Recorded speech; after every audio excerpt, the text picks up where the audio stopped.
Welcome to the podcast. Thank you Ritu ji, thank you. Thank you so much, sir. Sir ji homeopathic medicine का जो role है वो epidemic जो disease होती है उनमें कैसे रहता है, जैसे डेंगू, कोरोना या कोई वायरस से रिलेटेड जो डिजीज होती हैं जो काफी स्प्रेड कर जाती है। Very good questions. होम्योपैथी में एपिडेमिक्स डिसीज में बहुत ही अच्छा रोल है। You can not compare with any other science also. जैसे आपने कोरोना टाइम पे देखा होगा कि कई पेशेंट्स के सिम्टम्स कॉमन थे उस टाइम पे। फीवर के साथ रनिंग नोज, स्नीजिंग, कफिंग और निमोनिया जैसे सिम्टम, हम सभी पेशेंट के कॉमन सिम्टम की स्टडी करते हैं। जो सभी पेशेंट को ये बीमारी हुई थी उस टाइम पे, कई लोगों को हुई थी। तो वो सिम्टम्स को स्टडी करके एक जो दवाई निकालते हैं उसको जीनस एपिडेमिक्स कहते हैं हमारी लैंग्वेज में। जो वो दवाई हम फिर सभी पेशेंट को जिनको नहीं हुआ है उनको प्रिवेंट करने के लिए वो दवाई देते हैं। और उसकी वजह से उसका इतना सारा फायदा हुआ। और आप सबको मालूम है वो दवाई का नाम आर्सेनिक था उस टाइम पे। सेंट्रल गवर्नमेंट और होम्योपैथिक काउंसिल ने ये जीनस एपिडेमिक निकाली थी। तो हमारे पास कई पेशेंट उस टाइम पे आते थे और प्रिवेंशन की दवाई लेते थे। तो कोरोना है, डेंगू है, इन्फ्लुएंजा है, जैसे सभी पेशेंट्स के कॉमन सिम्टम को स्टडी करके जो दवाई निकालते हैं उसे जीनस एपिडेमिक्स कहते हैं। और वो दवाई से पेशेंट्स के जो ये बीमारी है, एपिडेमिक बीमारी, वो प्रिवेंट होती है। और अगर कॉमन सिम्टम नहीं भी होते हैं तो फिर भी ये दवाई से, होम्योपैथी दवाई से ये डिसीज प्रिवेंट भी होते हैं और ट्रीट भी होते हैं। तो होम्योपैथी का रोल बहुत अच्छा है ऐसे डिसीज में। सर आपकी लाइफ का सबसे चैलेंजिंग केस कोई रहा हो तो सर प्लीज बताइए। ओ, वो तो बहुत सारे हैं। 35 इयर्स की प्रैक्टिस में ग्लोबली प्रैक्टिस कर रहा हूँ। मेरा 20 साल सिंगापुर में प्रैक्टिस रहा। मैं ग्लोबली लंदन, यूएस, कनाडा, सभी कंट्री में मेरे पेशेंट्स हैं ऑनलाइन। मगर दो तीन पेशेंट ऐसे हैं जो मैं जिंदगी भर भूल नहीं सकता हूँ। एक जो हमारे बड़ौदा में एक बुजुर्ग थे, ये पेशेंट्स अभी तो ही इज नो मोर। उसने 14 टाइम्स, उनकी बेटियां है दोनों आज भी मेरे टच में, 14 टाइम्स ब्रेन की सर्जरी करवाई, शंटिंग करवाया। हर टाइम ब्रेन में पानी भर जाता है और patient became unconscious. Unconscious for 2 days, 3 days, 4 days, फिर ऑपरेशन। ऐसे 14 ऑपरेशन करवा के ही has spend more than 50 lakhs। Then somebody has suggested homeopathy treatment. तो मेरी यह दवाई लेने 4 साल तक दवाई चली। और he became conscious for that last 4 5 years also. And then he died after so many years of my treatment. And he became conscious, and there was no need of any intervention or surgical procedure after my homeopathy treatment. तो patient को मैंने 5 6 साल तक अच्छी जिंदगी दी। उसके बेटी की शादी नहीं हुई थी, वो भी हो गई, उसके बच्चे भी हो गए, तब तक वो पेशेंट जिंदा रहा। तो वो होम्योपैथी से एक बहुत ही अच्छा मेरे को रिजल्ट भी रहे हैं। मेरे उसके पास वीडियोस भी है, मेरे क्लिप्स है उनका, वो भी है, रिव्यू भी है, बहुत सारे डेटाज है।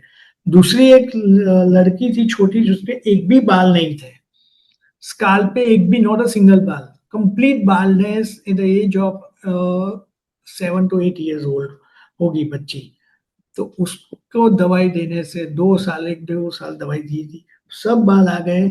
उसने अभी तो वो बड़ी हो गई, मोर देन 16 years ओल्ड हो गई है। और अभी स्कूल भी जाती है, कॉलेज में जाएगी। तो इतने अच्छे बाल आ गए। तो वो एक से, फिर एक छोटा बच्चा था, जो मैंने बताया कि state of mind is very important, the mother state is very important during pregnancy। तो ऐसा बच्चा एक था, उसको इन्फेंटाइल एक्जिमा था, पूरा बॉडी पे एक्जिमा था। जो एक, आप एक स्किन भी नहीं देख सकते उतना, और आप बाहर देख ही नहीं सकते हो, इतना इचिंग, इतना स्क्रैचिंग पूरा रात, पूरा जिंदगी। And credit goes to parents who stick to homeopathy. और फॉर मोर देन 2 years, अब तो ये बच्चा, आज तो वो 25 साल का हो गया, और वो भी एक कंप्लीट क्योर हो गया विद इन 2 years। जो पॉसिबिलिटी बहुत ही कम थी। जो एलोपैथी मेडिसिन का तो कोई रोल ही नहीं था उसमें, एलोपैथी काम ही नहीं करती, तो स्टेरॉइड ही है उनके पास, दूसरी कोई। बट ये होम्योपैथी दवाई से कंप्लीट एक्जिमा, आप कोई भी उसकी स्किन पे, स्किन का कलर, स्किन देखी नहीं, नॉर्मल नेचुरल स्किन ही नहीं थी, पूरा एक्जिमा ही था। तो ये इतने सारे केसेस है, इतने तो कई सारे केसेस है, मगर अभी आप टाइम की लिमिटेशन के हिसाब से मैं आपको इतना बताता हूँ। Amazing sir, amazing. Thank you. Sir जैसे होम्योपैथिक ट्रीटमेंट में जैसे साइटिका का एक प्रॉब्लम रहता है, आजकल काफी देखने को मिलता है, तो क्या सिर्फ होम्योपैथिक में इसका भी ट्रीटमेंट है? और किस यस, स्टेज पे पेशेंट को आना चाहिए? राइट।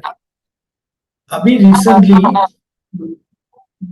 2 साल पहले, रिसेंटली 2 साल पहले, the one of my friend, close friend, who has a prolapse of intervertebral disc L4 L5. L4 L5 का disc prolapse is very common because we are lifting the things, we are driving a lot, fast driving on a bike. So the chances of the lumbar prolapse of disc, जिस vertebra के बीच में जो होता है वो बहुत होता है। तो वो मेरा फ्रेंड बेड रिडन हो गया था। He has no sensation, he has a severe pain, agonizing pain. He was not able to turn, toilet नहीं जा रहा था, बैठ नहीं सकता, खड़ा नहीं हो रखा था, कपड़े ट्राउजर नहीं पहन सकता था। And then he had been to neurosurgeon, neurophysician. Everybody has told कि भाई now you have to go for operation. There is no scope at all. Now because इसको epidural injection दिया, जो न्यूरोफिजिशियन दे रहे हैं, जिससे पेन कम होता है, मगर वो टाइम बिंग रहता है, 2 दिन 4 दिन 1 हफ्ते। तो उसने और एक 1 मंथ तक उसने बैंड में रेस्ट लिया, complete rest, then also he was not recover. So then he started homeopathy treatment, and then he asked me that whether you will able to treat because such as advanced pathology, because he is young था, वो उसकी as उस time पे below 40 थी। तो मैंने बोला there are definitely chances to treat with only homeopathy. फिर से सब पेन किलर बन गए, क्योंकि वो बहुत फेडअप हो गया था। हम्म। उसका मेरे पास वीडियो भी है, उसका before treatment, after treatment and during treatment क्या क्या प्रोसीजर हुआ और कैसे वो चलता है। आज अभी अभी तो मिलता ही है, फ्रेंड ही है, इसलिए now he has no pain at all and we have recovering completely without surgery.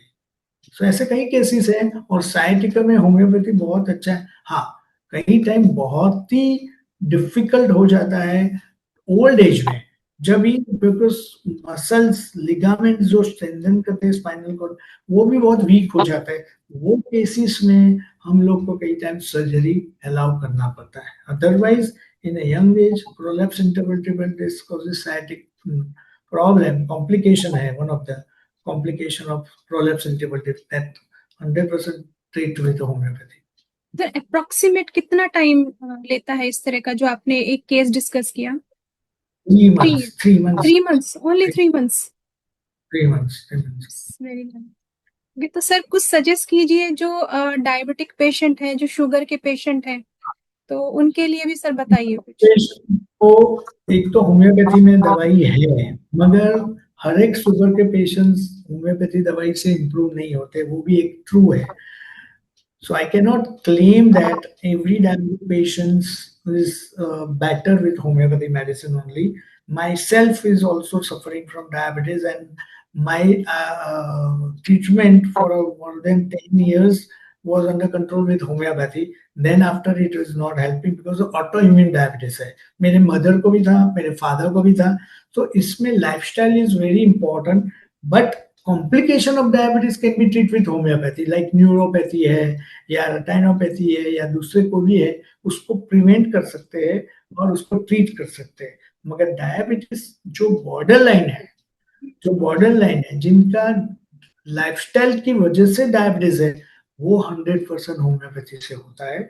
उसमें वेट रिड्यूस कराते हैं हम लोग, डाइट प्लान देते हैं, और होम्योपैथी दवाई से HbA1c जो है वो मिनिमम 6 के अंदर रहना चाहिए, तो वो हम कर सकते हैं। सो वो हर एक पेशेंट्स की lifestyle, life situation, family history, genetic history, वो अंडरस्टैंड करने के बाद ही उनका ट्रीटमेंट हो सकता है। तो जैसे एक होता है साइकोलॉजिकली इश्यूज जो होते हैं, जैसे डिप्रेशन हो गया या जैसे कुछ लोगों की ल्यूजन होता है, या कुछ और बहुत सारी जो एक मेंटल स्टेट से जुड़ी हुई जो डिजीज होती है, क्या उनका ट्रीटमेंट भी होम्योपैथिक में पॉसिबल है? यस, मेंटल डिसीज में तो होम्योपैथी बेस्ट है। डिप्रेशन है, एंजाइटी न्यूरोसिस है, फिर सर्टन बॉर्डर लाइन जो ड्यूअल पर्सनालिटी है, यस फिर sir, yes sir. Bipolar disorder, bipolar bipolar disorder, disorder, yes sir. Bipolar disorder, schizophrenia में इतने रिजल्ट्स नहीं मिलते हैं।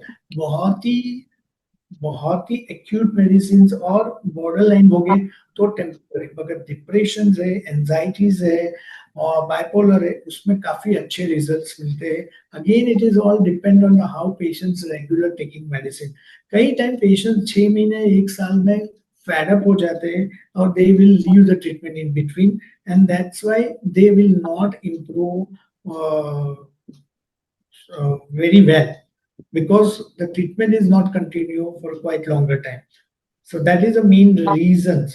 And ये जो पेशेंट होते हैं उनको कहीं टाइम 4 साल 5 साल 6 साल या कहीं टाइम लंबे टाइम या परमानेंट भी लेना पड़ता है दवाई। तो वो पेशेंट को एडेप्टेबिलिटी नहीं होती है, एक्सेप्टेंस नहीं होता है। तो that is the main reason. Otherwise medicine are very vast. We have more than 5000 medicine, और उसमें मेंटल हेल्थ के लिए तो मोर देन थाउजेंड्स है। तो सर दवाई के एक इश स्कोप बहुत अच्छे हैं। Yes sir. सर एक बहुत कॉमन इशू है आजकल, जैसे ओसीडी। यस, ओसीडी बच्चों ओसीडी। में, फीमेल्स में या मेल्स में, तो उसका ट्रीटमेंट किस तरीके से एक होम्योपैथी में होता है? हाँ, अगेन वही कॉन्स्टिट्यूशनल मेडिसिन, उसके लिए क्यों ऐसा हो रहा है, उसमें क्या साइकोलॉजिकल प्रॉब्लम है, उसका फियर ऑफ इन्फेक्शन है। कई पेशेंट्स को ऐसा होता है कि मुझे डर्ट लग जाएगी तो मुझे इन्फेक्शन हो जाएगा, मैं बीमार पड़ जाऊंगी, मुझे हॉस्पिटलाइज करना पड़ेगा। तो वो हम जानने की कोशिश करेंगे कि उनके पास्ट में ऐसा कुछ हुआ था, या उसको क्यों ऐसा एक्वायर हुआ है, उसके दिमाग में किसी ने डाला है। तो वो फाइंड आउट करके, रीजन फाइंड आउट करके, we try to figure out, and then we give the medicines accordingly that patients may improve. So OCD is very common nowadays. Yes sir, means कि एक जो होम्योपैथी डॉक्टर है उनको एक बहुत ही अच्छा साइकोलॉजिस्ट भी, आई थिंक, वो होते ही है इस तरह के जो। Yes, होम्योपैथी जो हमारा सिलेबस है उसमें साइकोलॉजी सब्जेक्ट रहता है, because we believe in psychology. If healthy environment मिलेगा तो पेशेंट्स का मेंटल स्टेट अच्छा रहेगा, then the patients will free from the disease. So psychology is very important and we are learning that. कई patients को डरावने ड्रीम्स आते हैं, स्नेक्स के ड्रीम्स आते हैं, उनको फिर फियर ऑफ स्नेक्स हो जाते हैं, तो उसकी इम्पैक्ट होती है उनके बॉडी पे। तो वो हम जानने की कोशिश करते हैं कि क्यों ऐसा हुआ है, क्या पहले स्नेक बाइट हुआ था, that is why they are getting a fear of fear, he has developed the fear of snakes और ड्रीम्स ऑफ स्नेक्स। तो वो definitely we correlate and then we find out the remedy which definitely help to patient.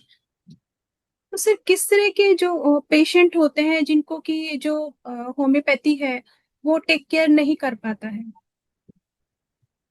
Means ऐसी कौन वो सी disease है? Improve, जो improve नहीं होते हैं, जैसे कि means limitation, you do you mean the limitation of science, you mean right. अगर हार्ट अटैक आया इमीडिएटली तो patients will not come to us, और we do not have that infrastructure that yes. we can give that medicine at a time. We cannot ask the patient, because the patient, हमारी homeopathy में patients के symptoms पर पूरे management depend होता है। अगर patient बात ही नहीं करता है तो हमारा ऑब्जर्वेशन रहता है, मगर उस टाइम पे patients is in acute agony, definitely we refer to the doctor, cardiologist, and cardiologist may do angioplasty or cardiac bypass surgery, and then we give medicines for further not to damage। और तो और या simple angina होता है, simple माने पूरा full fledge cardiac attack नहीं आया है, तो वो स्टेज में homeopathy can help. But that again it is depend on the skill of physicians. Physicians should have a experience of such a type of treatment or treating the patient, otherwise it will be danger to the patient। जैसे कई patient हमारे पास cancer के आते हैं, cancer के patients, breast cancer के patient initial stage में आते हैं, या कई टाइम दूसरे कैंसर के पेशेंट, तो that can be treat, that we can prolong surgery, we can avoid also. और अगर सर्जरी करने के बाद कीमो पे देते हैं पेशेंट, तो अभी एक लेडी है, उसके ब्रेस्ट कैंसर था, उसने कीमो लिया और उसके सब बाल चले गए, and then patient is develop the chronic diarrhoea, उसको इरिटेबल बाउल सिंड्रोम भी हो गया। तो वो हम लोग अच्छी तरह से ट्रीट कर दें, क्योंकि यहाँ तो वो कीमोथेरेपी तो लेने ही वाली है, कंप्लीट कोर्स करने ही वाली है, और उसमें कोई भी दूसरा ऑप्शन नहीं है। तो उसकी साइड इफेक्ट में होम्योपैथी इज बेस्ट। तो यू कैन टेक एलोपैथी और homeopathy together in a certain condition. कई टाइम पेशेंट, अरे मैं एलोपैथी ले रहा हूँ तो मैं होम्योपैथी कैसे लूंगा? ऐसी जरूरत नहीं है कि आप नहीं ले सकते हो, हर एक का प्रिंसिपल अलग है, मगर situation is also different, so you have to take the both the medicine। अगर पेशेंट डायबिटीज का है, डायबिटीज का इंसुलिन डिपेंडेंट है, इंसुलिन ले रहा है, और पेशेंट को खांसी हो गई है, तो खांसी के लिए वो होम्योपैथी ले सकता है। डायबिटीज का ऑलरेडी इंसुलिन चल रहा है, वो चलने दो। सो हाँ sir, you exactly can take ये एक्चुअली ये एक बोथ द ट्रीटमेंट। बहुत ही बड़ा मिथ है लोगों में कि अगर होम्योपैथिक ट्रीटमेंट चल रहा है तो आप एलोपैथिक नहीं ले सकते, और एलोपैथिक चल रहा है तो होम्योपैथिक नहीं ले सकते। That is why all hospital has now started gradually integrated। Every science has a advantage also, every science has a disadvantage और limitation also। यस अगर वो हम लिमिटेशन भूल जाए और सब साइंस का जो भी बैट्स थे वो हम कंबाइन करें, तो it will be beneficial to all our patients. Sir, जैसे ये जो बालों की समस्या है, ये आजकल बहुत हाँ बढ़ गई है। सर, आपने एक पेशेंट के बारे में भी डिस्कस किया था। तो ये हाँ। होम्योपैथिक में क्या कंप्लीटली बालों को मतलब दोबारा से किया जा सकता है, मतलब उगाया जा सकता है? हेयर फॉलिंग में होम्योपैथी बेस्ट है। आपने देखे होंगे, बड़े बड़े बैनर देखे होंगे, बड़े बड़े एडवर्टाइज होल्डिंग देखे होंगे, हेयर फॉलिंग में होम्योपैथी इज बेस्ट है, बिकॉज हर्बल मेडिसिन है और रिजल्ट बहुत अच्छे हैं। पर हेयर फॉलिंग है डैंड्रफ की वजह से, हेयर फॉलिंग, कंप्लीट बालनेस, अभी बहुत सारे पेशेंट हमारे पास एलोपेसिया एरिएटा आते हैं, जैसे कि हिंदी में उंदरी बोलते हैं। Hair falls in spots, round hmm. Round spots हो, और फिर ग्रेजुअली पूरी बालनेस हो जाती है।